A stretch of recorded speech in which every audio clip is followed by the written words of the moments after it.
Hi, I'm Juju, digital artist. I'm Dain, user experience designer, and you're watching Dain and Juju.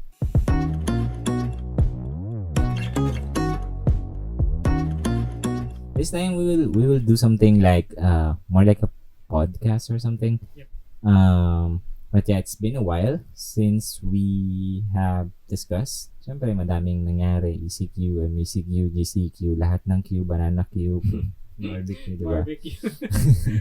But then, ayun nga, right now, if you are following Juju's channel, link in the description below, makikita nyo naman na he's been very active in doing his passion.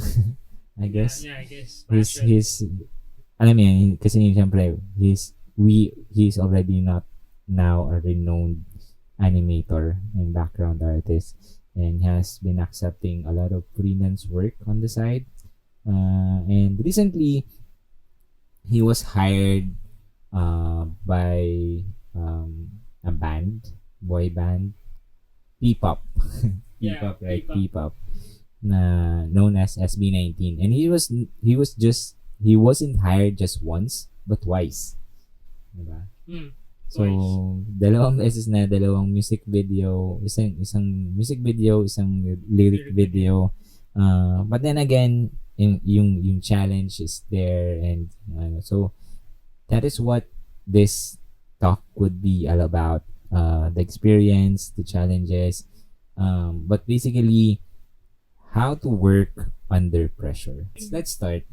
How did I think Show BT? How did Show BT found you? First, I have a short film called Dahon. And that's nice. That's nice. yeah, yung short film. Actually, ano niya yun, story ni Dain. And yung voice niya siya rin. So, sobrang ganda ng voice. Ang dami mga comment pagdating sa mga voice. Sobrang crisp, sobrang sobrang emotional ganun voice. So, kudos to him. And yung animation tsaka yung art, so it's my part. And after I finished that, I posted it in, I think, animation page sa Facebook. Ano yung mismong page or a group or Group. I mean, sorry. Parang community ganun. Parang ganun, Facebook group. And at first, I'm really hesitant kasi parang feeling ko I'm not that good. Bakit ko i-share yung gawa ko? And parang feeling ko parang wala namang papansin. So parang yung alam mo yung self-doubt. Parang sino ka ba, bakit ka magkano? So but pinost ko pa rin syempre. And then siguro after a week or so, months, I forgot someone from Show BT contacted me. We talk about the project, yung mga kailangan, and then all that stuff that yung about sa project, the deadline and everything and whatnot. So that's the story of how it started. Nice. So then again, I know, alam ko na kwento mo na to sa akin pero for the sake of our viewers and our listeners, tell us about, kasi sabi mo, yung parang both underlying thing with show working with them is the time constraint. Yeah, that's one of the challenge. Actually, that's the biggest challenge pagdating dun sa project. Okay, so looking at that, knowing how animation works, sa mga hindi nakakaalam, animation is hindi lang siya basta drawing and then alam mo na i-animate. Sobrang daming aspect ng animation, from character design, storyboarding, background design, and then the actual animation, time, the framing, and all those stuff. With that in mind, tell us about time constraint. Tell us about how many months or weeks did you make the first video and the second one, versus how long should it really take if given enough time? How long was the song, by the way? It's almost 5 minutes 4 minutes and 50 something. Okay, so parang 5 minutes. Usually how, kunyari ikaw, parang gauging how things, Gano'n ka talaga katagal yung kailangan mo for a 5-minute For a video? 5-minute video, if considering that length of the video, it could take 3 to 4 months. Okay, so going back of them or of you speaking to them about the production team. So how does it go? So, yun nga, during the meeting, I asked kung kailan yung deadline nila. And to my surprise, syempre, nagulat ako. Parang, okay, kailangan namin actually, ano lang siya parang 1.5 months. Parang ganun. Oh, okay. 1.5 months. Pero, of course, if hindi pa nag-start yung project, makakaltas pa dun yung, alam mo yun, yung meeting namin, yung mga, yung pre-production, kumbaga. Hindi pa talaga siya masasama dun sa 1.5 month eh.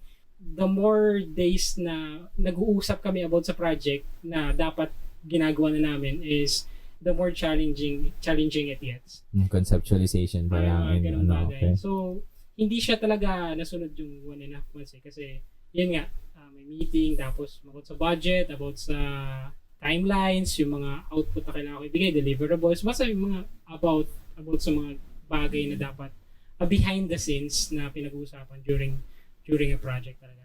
Wait, prior to this project, you have already working on your own animation, right? Yeah.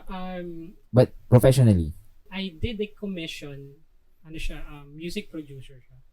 So, kailangan nila meron siyang kanta, kailangan nila din ng animation para dun sa mismong kanta nila. Animation like as in animation, movie animation or like looping animation? No, as in from start to finish. Okay.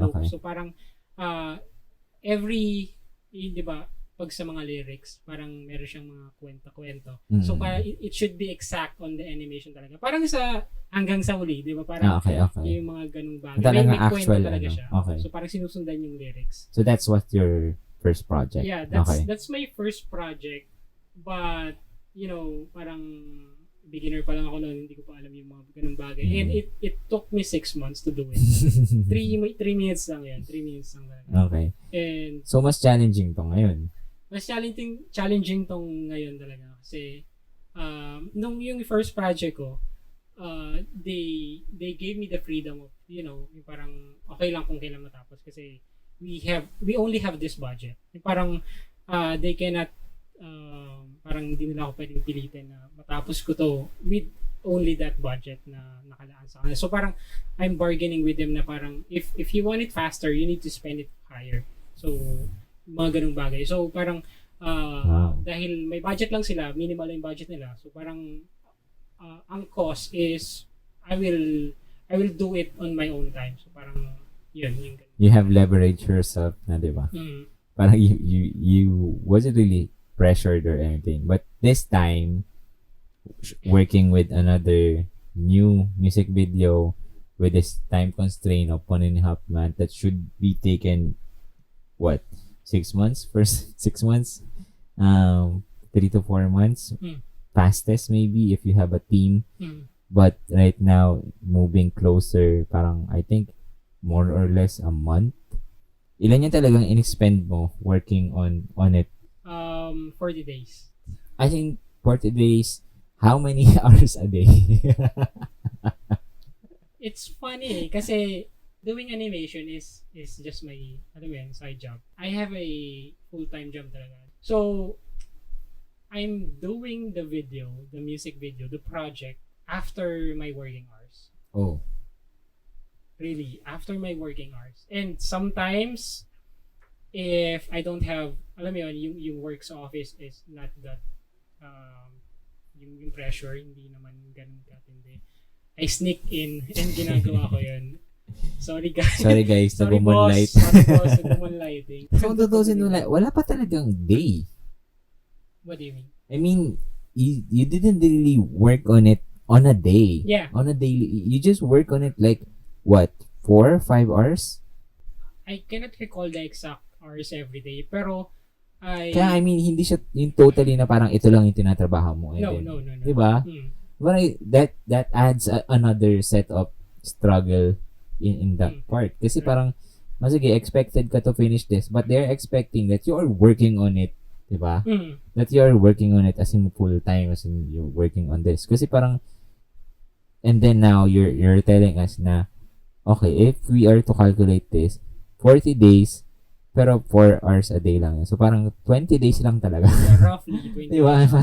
Kung 4 hours lang, hindi, tapos pagpalagay natin 8 hours ka nagtatrabaho every day, diba, on this video, then talagang 20 days lang. Imagine, guys, diba? Parang, honestly, you have a team for this, right? I should have. Dapat meron akong team.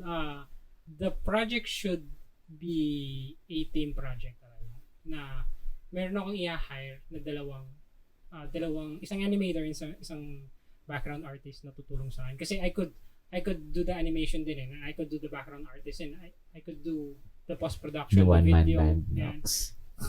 Yeah.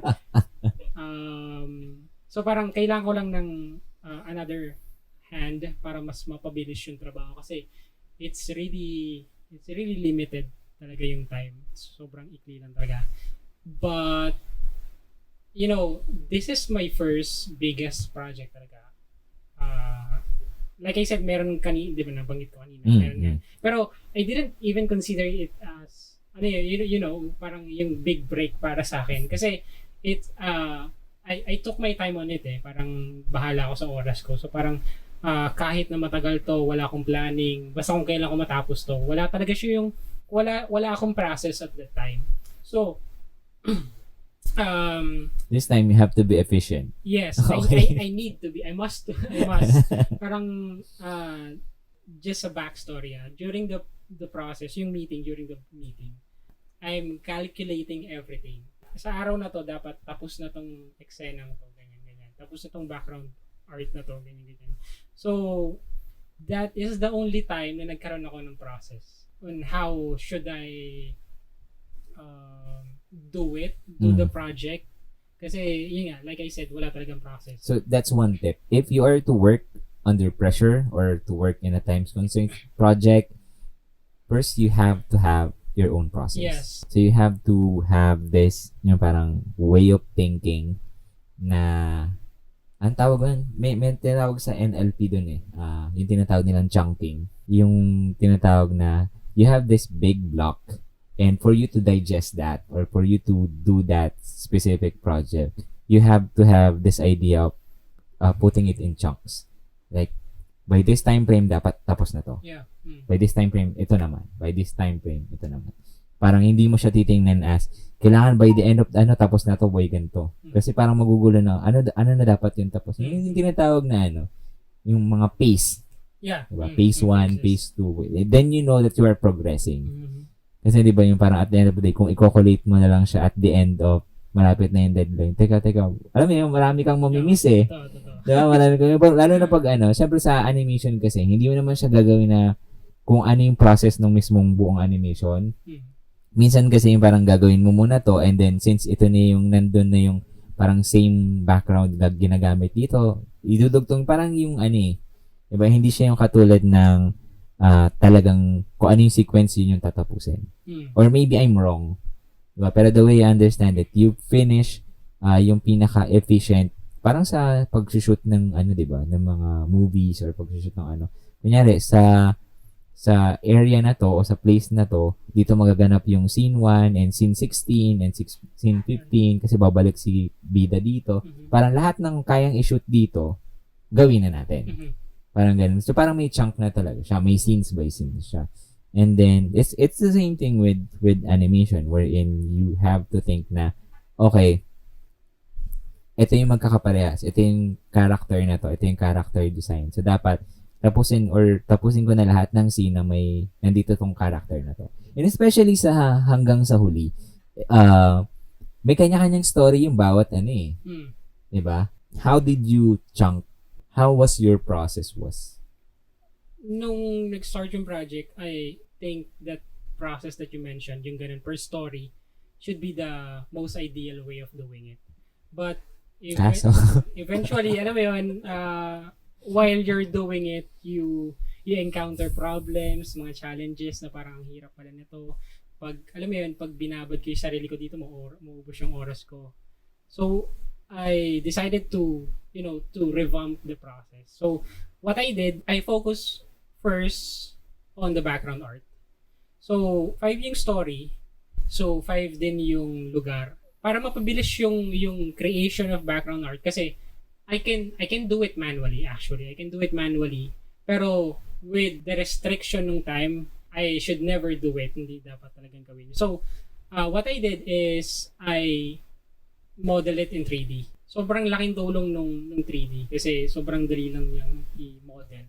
And dahil meron ng 3D, I can, I can have in a specific place, a specific shot without drawing it, alam mo yan, without drawing it from scratch. Yung parang aalalahanin ko pa yung colors, aalalahanin ko pa yung kung ano yung asset o may bangko ba dyan, or nasan yung bangko dyan, nasan yung frame, sakto ba yung frame dyan.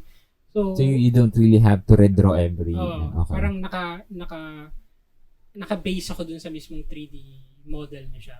So parang what I did na lang, dahil may 3D model na siya, I painted it na lang on top. Ang forte ko talaga is background. So parang I can spend the whole day, adding details into any background art. Pero with that in mind, if you have this project na talagang time consuming, parang yung restraint, time constraint, hindi mo dapat gawin yan. So it's a good thing then na other things, other programs, other skill aside from your parang pinaka skill na meron ka, which is for me is yung background art. So parang it really helps na nag-aral ako ng 3D. This time parang I'm understanding it's not enough to have a process.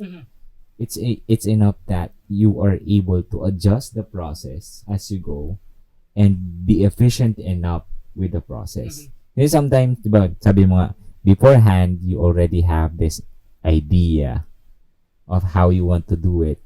But then again, when you're actually working on it, you have to efficiently think that there's a faster way. Diba? So, efficiency pa rin. Yeah, efficiency. Okay, so time constraint brings efficiency. Okay. Right. And then, what happens next? While working on it, how close was it of you delivering it versus dun sa deadline na binigay?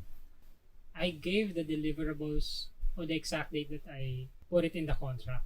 Hindi ako na late. And one thing then, kasi if you're doing projects like this for a big company, they expect you to be accountable dun sa mga binibigay mong time. True. Professional so, yan eh. Yeah, professional. So parang, if you fail to deliver at that time, there should be a consequences. So for me, magbabayad ako ng penalty. Totoo naman kasi siyempre this is kahit naman saan, 'di ba? Once you can't deliver, hindi lang naman ikaw yung maapektuhan eh. 'Di ba? Yung client is paying you to do something. Right. And delays, though I may say that delays can be inevitable, it shouldn't happen. 'Di ba? Sa akin nga yung parang there's this thing na that we call that if you're on time you're late. Diba? There's that saying na if you're on time you're late. Kasi as much as possible you want to finish it early so you can double check your work.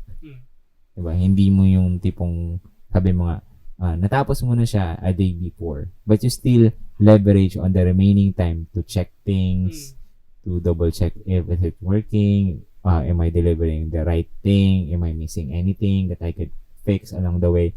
Instead na you are cramming to finish everything and then just send an erroneous file to the client, diba? Kasi parang that will bring a bad taste to the... Syempre, this is what we're building with clients is a relationship. Diba? At the end of the day, what we wanted to do is not just to deliver a good work, but we want them to come back to us because we did a good work. Right. Diba? It's not just our job to deliver something and get paid for it. Right. Diba? It's our job to actually build a business out of what we love doing the most. Eventually, after that first cramming, after that first video, they eventually get that. So that means you did good. But at the same time, same constraint. This time, how does it go? The first thing that production manager told me, they need help and they need it rush again. So, I'm thinking na parang, Kaching. niisip ko siguro baka mga 1 month ulit, mga ganun. Kasi, it happened before eh. So, parang 1 month ganun. But, to my surprise, it's, ano lang, actually, from the time that we are talking about it, it's only 4 days. Ay, 5 days na lang. 5 days. Actually, 5 days na lang. Parang last resort. Last resort, actually. So, the first thing na naisip ko agad is calculation na naman. Okay, if I'm going Yung mga to... formula. If I'm going to accept this project, actually, I stated it initially dun sa kausap ko na, okay, I cannot promise if I can accept it. Kasi, I learned my lesson. Parang ayoko nang ulitin yung, alam mo yun, though I completed the first music video, it cost me a lot. Yung, alam mo yun, yung for 40 days, wala akong buhay. Nasa kwarto lang ako, alam mo yun, wala akong makausap, wala makakwentuhan. So, 40 days sa puyat. So, this time, pinag-isipan ko talaga. Sabi ko, if you can explain it to me, kung ano yung talagang eksaktong kailangan nyo, then we can talk. So, nag-send yung kausap ko ng video na parang snippet ng Street Fighter, yung parang bonus round. That's the initial concept that they wanted. So that's the idea behind. That's the idea. Okay. So parang nagbigay ako ng limits, kumbaga. Kasi if they wanted, okay, let's say na madali lang siya. If I'm going to consider the looping animation, pwede ko sabihin na madali lang siya. Pero the question is, how long is the looping animation? So, kung gano'n siya katagal. So, parang, kung mas mahaba yung looping animation na gusto nila, mas matagal pa rin gagawin. So, I bargain a little bit na parang, ito lang yung pwede natin gawin through that time na binigay niya sa akin. So, parang ito, kailangan nating alisin, kailangan nating paikliin to, and yung mga actions, yung mga fight scenes, kailangan, alam mo yun, paulit-ulit na lang yan. So you actually owned the whole process this time, right? Yeah. Yung parang you are the one to say, yung parang hindi ka nag-aantay lang ng instruction from them na gawin mo lahat to. But you're telling them na, okay, if this is your plan and this is the constraint, this is what we can fit. Okay. But of course, they have their own, yung parang gusto nila. But, like I said, of course, you should take it. Parang as a freelancer and as a person who is working with company or other businesses, parang kailangan mo rin talagang pakinggan kung ano yung gusto nila. Pero of course, you need to consider, yun nga, you need to consider the budget, you need to consider the time and everything, yung mga ganun bagay. And it's a good thing na don't just say yes to everything. Learn to say no. Learn to say no. It's a good thing to say no kasi it will make your life easier talaga.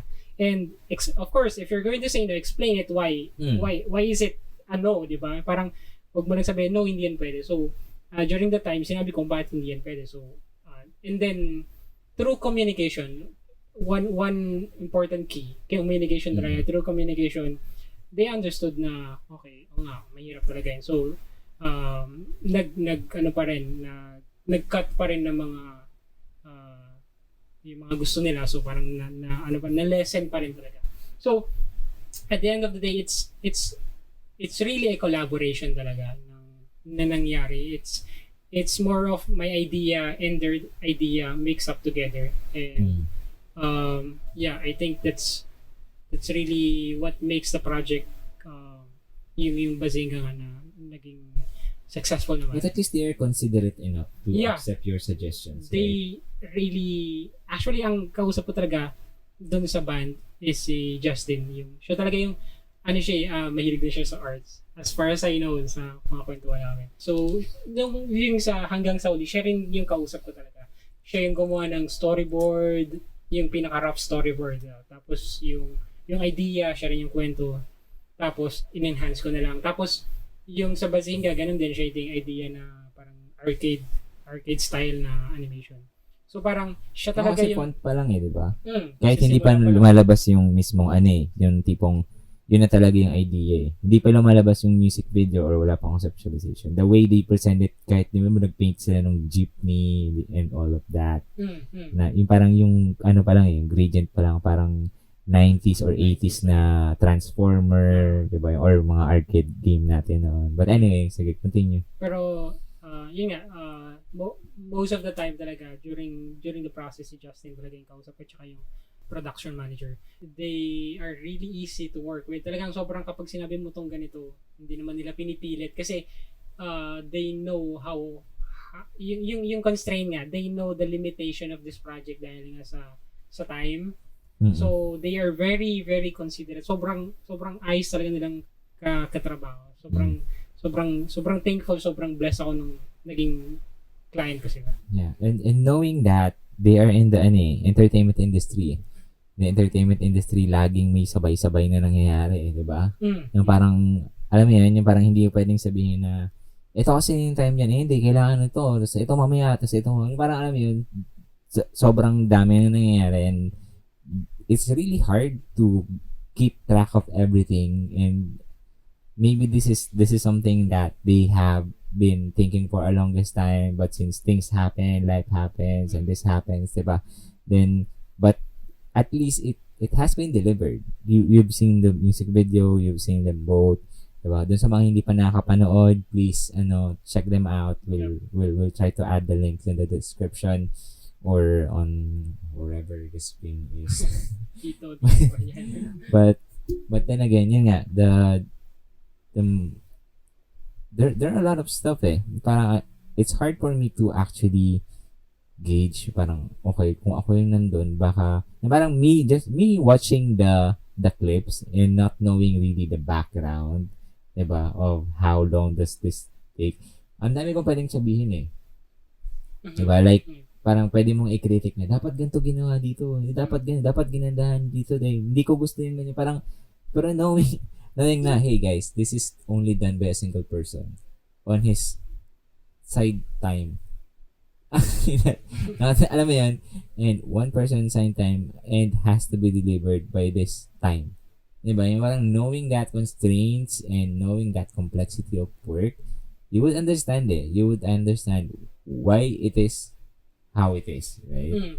Then knowing all those stuff is the backstory. Syempre things happen, hindi naman lahat ng bagay kontrolado natin, right? Then, and especially with the time constraints, kapag umuo ka, yun na yun. You have to make the most out of it. Diba? You have to make meetings as much as possible. Hindi ka pwedeng maging passive na hindi kayo nag-reply sa email eh. Right. Diba? Yung parang, you have to call them if you need, diba? If you need answers because they're also busy people, hindi lang ikaw. But yeah, can you somehow summarize if there are any other people right now, freelancers or people in the office who are kinda having difficulties working with time constraints, working with cramming? How can you, or what are the tips that you could give them so that they could work better even when pressured? Kasi it's a soft skill, right? Parang lagi makikita sa sa mga job hiring na can work under pressure. Di ba? Parang this time, okay, how can you really work under pressure? What are the tips working with, siyempre, for freelancers who, said yes. Kasi nga alam naman natin na mayroong mga consequences once na you didn't deliver. Sabi mo, di ba, may penalty and whatnot. So, yeah. What would you suggest them to do? One tip na pwede kong sabihin is yun nga, you should be prepared to enhance your skill. Na like I said kanina na aside from drawing, aside from doing digital art na ginagawa ko, doing it manually. So nakatulong din talaga yung natuto ko mag 3D. So parang it lessens yung pressure, yung time na dahil nagkaroon ako ng panibagong skill na alam. So yun, that's one tip na pwede kong sabihin sa'yo. Parang, it's a good thing na maging master ka sa craft mo. Talagang gawin mo siyang master. Pero, alam mo yun, it's also a good thing na matuto ka sa mga even a little bit sa ibang skill na makakatulong dun sa na mag-enhance palalo dun sa skill mo. So, yung concept na yung tinatawag na T-skill. Yeah, T-skill. If you are aware of that, can you expound on that? Yung T-skill parang meron kang mismong exact, yung parang meron mismong kang, core. may depth.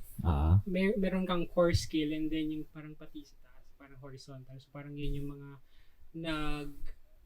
nagko-compensate dun sa mismong core mo na parang tumutulong para Ko-complement. Okay. Yun dun sa mismong. So parang nice. for example sa akin, before and after I did the music video nga, yun.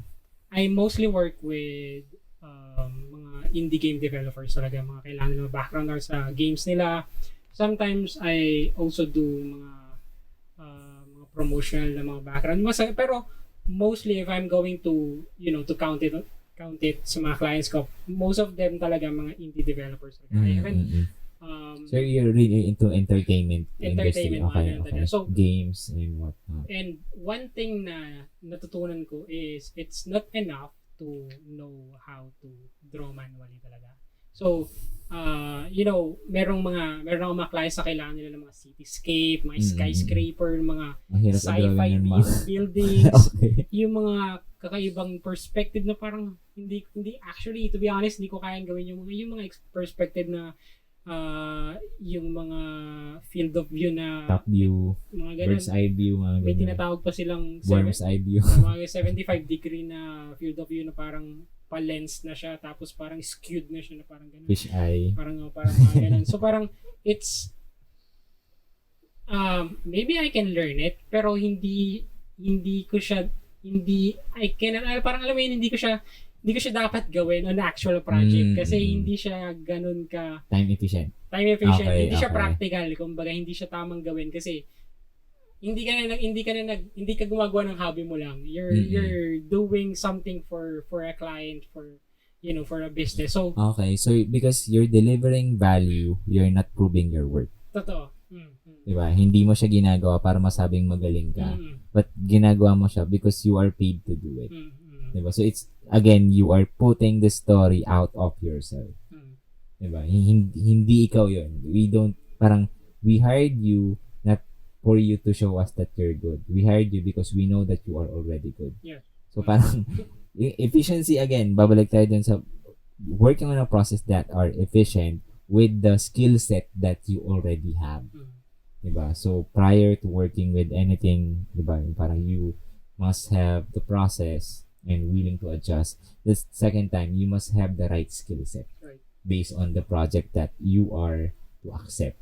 And then, actually, na-mention mo na kanina yung don't say yes dahil lang yun yung opportunity. Diba? Yung parang you can gauge yourself. You already know yourself. And that's self-awareness pa. Yung parang pero di ba sa'yo pumapasok din yung self-doubt? Iba kasi yung self-doubt na alam mong kaya mo, pero hindi mo alam kung magaling ka. Parang iba yun Sa alam mong kaya mo, pero ito yung limitations. Actually, that's another story. Kasi, di ba, I'm doing background art as a hobby lang. Parang, if someone reach out to me na kailangan ng commission, then why not, di ba? So, and eventually, gusto kong gumawa ng sarili kong film. So, We're able to do so? In progress? Yung first film, short film, I haven't really into full feature film. So, parang mga short film. Okay. So, parang first ko talaga yung hangganan ba yun? Yung 1 minute na pinost ko last 2018 yata yun, I guess. So, parang basta yun, nandito sa link. So, then second very short film is yung dahon niya. So, I'm more into that kind of film. Yung parang, yun lang kasi yung kaya kong gawin as of now. So, yun nga, I'm not expecting for a bigger project, though I really want to have a break. Okay. I really, of course, that's one of the reason kung bakit ginagawa. Kasi, I want to establish my career as a filmmaker. So it's part of your marketing process. Part of my marketing process, but at the time, I really haven't considered it as a marketing. Parang just parang kung sino na lang. Getting out there. Parang bala ka na. Pero, anyway, yun nga, parang during that time, nung bigla na ako kinontak dito sa Hanggang Solid, I'm so hungry for getting the break that I want. During the time nung sinabi nga yung project, ganyan. So parang, I'm really excited talaga even knowing na alam kong mape-pressure ako. Okay. Sobrang excited ako, sobrang hungry ko kasi ano yun, parang sa sarili ko na parang eto na.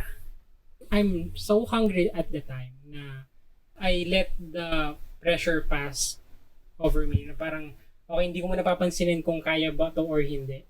And yun nga, siguro that's one of the thing that I learned right now. Yung ganong thinking before na parang even if you are hungry, you should always consider, yung mga bagay na kaya mo lang gawin. Kasi, okay, let's say you're really hardworking, you're really passionate, pero you need to face the reality na ito lang yung, alam mo yun, yung capacity mo, ito lang yung kaya mo, hindi ka marunong, what if hindi ako marunong mag 3D noon, edi baka hindi ko siya nagawa ng natapos. What if hindi pa ako alam mo, hindi ako nag-aral ng animation, though I still have a lot to learn on animation kasi alam ko in myself, hindi pa ganun talaga kaganda talaga.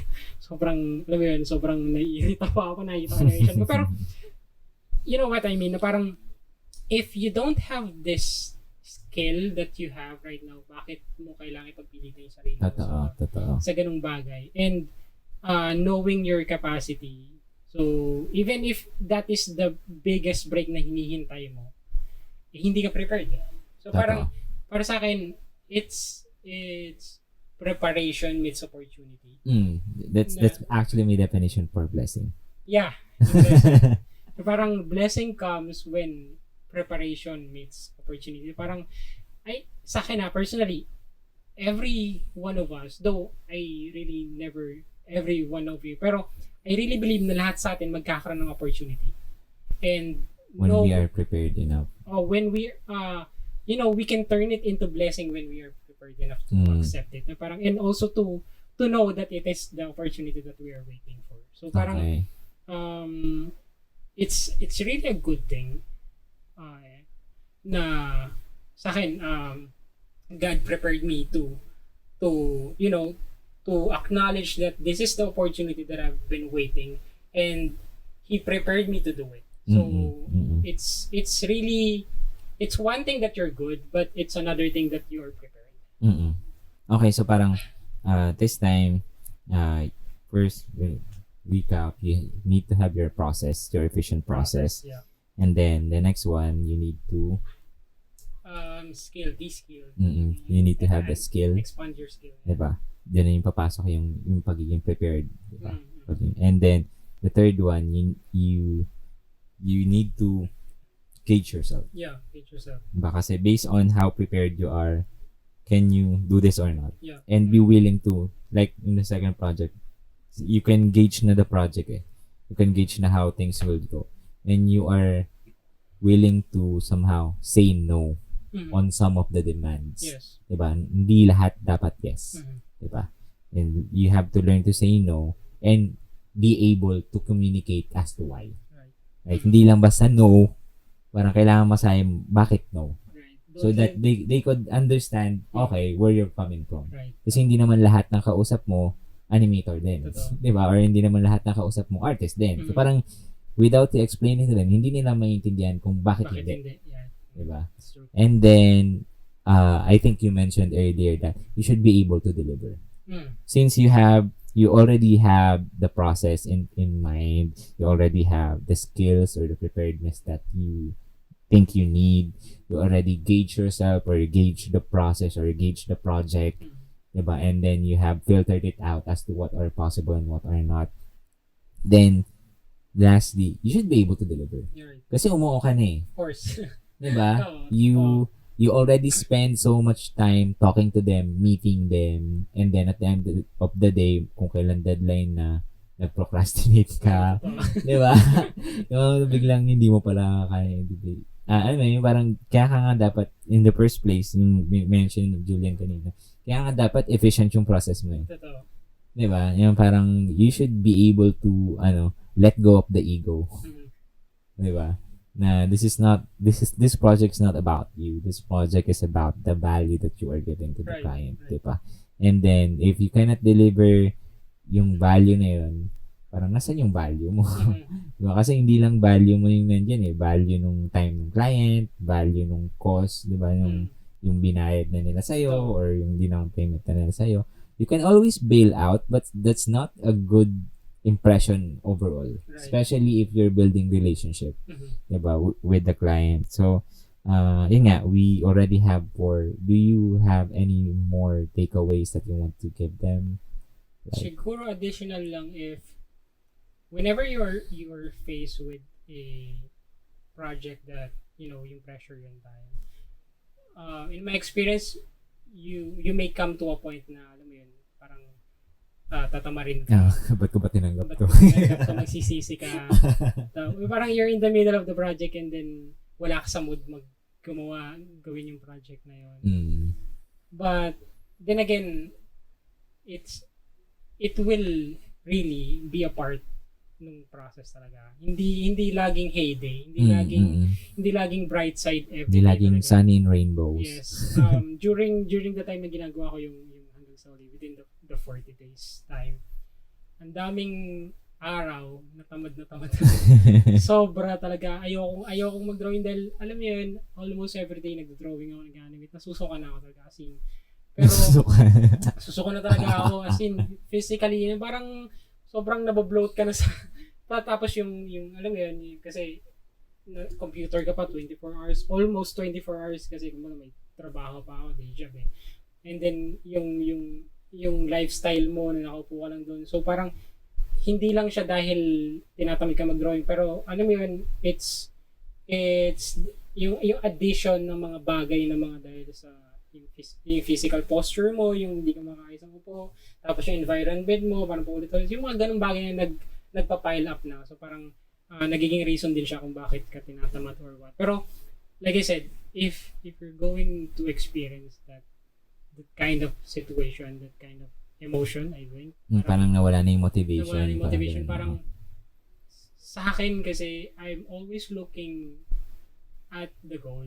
Parang instead na sabihin kong parang ang dami pa nito, lagi ko sinasabi, ito na lang, konti na lang. Parang instead of parang inisip ko na hindi ito matatapos, inisip ko na parang konti na lang matatapos ko na. Parang in the first place, I accepted it. So I must be responsible to deliver. Kasi kung hindi ko pala kaya, kung susuko pa lang ako, bakit ko pa tinanggap, di ba? So parang it's one way of showing that you are professional enough to do this project. Kasi if you're, like I said, sobrang hungry ko talaga. So parang whatever it is, I will do it. Parang kahit ano pang katamaran yan. I don't need motivation right at that moment. Ang ginagawa ko is parang pero if I'm going to do it personally, parang hobby, parang parang kailangan ng mga reference, kailangan ko makakita ng mga gandang artwork para ma-motivate or go outside. Pero at the time, parang you don't need it eh. Parang hindi mo kailangan maghintay ng motivation kasi wala, kung hintay mo lang sayang oras eh. So parang you have to force yourself. Yeah. Right? Force yourself, yung intention na matapos to, you must be intentional basically. Intentional dito talaga na parang pinasok mo to, kailangan mong tapusin to. Kasi that's part of the job, di ba? If you want to, na makuha tong break na hinihintay mo, then you need to sacrifice just for the moment. Sabihin natin sa akin for 40 days, you need to sacrifice. But yeah. Then again kasi parang hindi na lang ikaw yung involved, where other parties are already involved, right? It's not about you eh. Parang hindi yan, like you said, hindi natutungkol sa iyo. At the end of the day, magiging tungkol na to sa kanila kasi i-deliver mo yung pinapagawa nila sa iyo. So parang minsan nga may mga NDA pa yun eh. Hindi pa ipapaalam na ikaw yung gumawa eh. So it's not about you. Parang kahit matapos mo yun, wala, hindi ka yung ownership, kahit sabihin mo ikaw gumawa, kanila na yun. Totoo. Diba? Parang yung copyright, kanila na yun. That's right. Minsan, wala ka na ring rights kung na i-publish pa yun or to display it to your portfolio. So, it's not showing how good you are, but how better you are at delivering what you say you will do. Yes, totoo. I've experienced it mostly on my, yung mga projects na ginagawa ko, background art. Pero mga indie game developer talaga na they want for me to sign an NDA na parang okay, hindi mo pwedeng i-share to sa iba. So, of course, that's another topic for the compensation. Pero, you get what we mean. Parang, it's really not about you. Even though you finish that, hindi naman malalaman ng tao if ever na nag-sign ka ng NDA na talagang ikaw yan. So, parang, the face of the output will always be your client talaga. Parang sa kanila talaga. Yeah, true. Napaka-chunky nung napaka-malaman yung discussion natin. Yeah. And this is not just hindi na siya basta ideas eh. This is based on experience. This is based on what really happens out there. Diba? Hindi na lang natin siya ini-imagine na ano pwede mong gawin kapag time pressure ka. Totoo. Diba? Hindi mo na siya ini-imagine na oo nga, kunyari nata-time pressure ako. Ano ba pwede kong gawin? This is what really happens. This is the real world. We're talking about deliverables and other parties and what's not. And it's like, parang ano na rin yan eh. Yung parang idea na when you see glass with water, is it half empty or is it half full? Right? And then, yun din yung idea na pumasok sa akin kanina, yung about start with why. Why did you accept this in the first place? Diba? When ano yan, yung parang when you accepted this, what were you thinking? Diba? And then and only then that you can we're not expecting to motivate ourselves, but to force ourselves to bring more value. Kasi that's what we promise. Right. That's what we tell our clients that we will deliver. Then you should deliver. Diba? Because at the end of the day, integrity mo yun eh. Diba? It's your promise. Diba? Lahat naman siguro alam na when pitching, you're always giving this promise to people around you na, hey, if you hire me, this is what I can do for you. Right. And then someone actually trusted you with what you've said. Diba? Or someone, parang alam mo yun, knowing that people find the value in us and is willing to risk it. Diba? Yung parang nag-invest na sila sa atin. Right.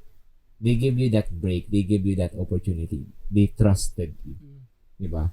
And then the only thing you have to do is to deliver. That's what I'm thinking. And hindi nga sobrang malaman nung discussion natin ngayon. Parang ako, I wouldn't really accept any time constraint na alam ko. Diba? Yung parang hindi ko kaya. But then again, you were able to push it through. Yeah. Diba? And not once. Diba? Not once, but twice. Hopefully thrice. Yeah, hopefully. Hopefully may pangatlo pa. But then again, we don't know what the future holds. But still, we're looking forward. And then, again, for those who are aspiring to work with your favorite artists, or those who are aspiring to have their own break, even if people around you don't really believe, or we're not really amazed by the type of art style that you have, yung parang feeling mo underappreciated ka or hindi ka na nakikita, just put your work out there. Right? Just put your work out there. Yes. Somebody out there might see your work, and then it might be the thing that they're looking for. You never know. Yes. Right? Parang like yung nangyari kay Juju na, he just posted it out of his passion. Diba? He didn't really make it with the intention of being hired in the first place. He just make it because he think that it's something that he wanted to do. Right. Diba? So, yeah.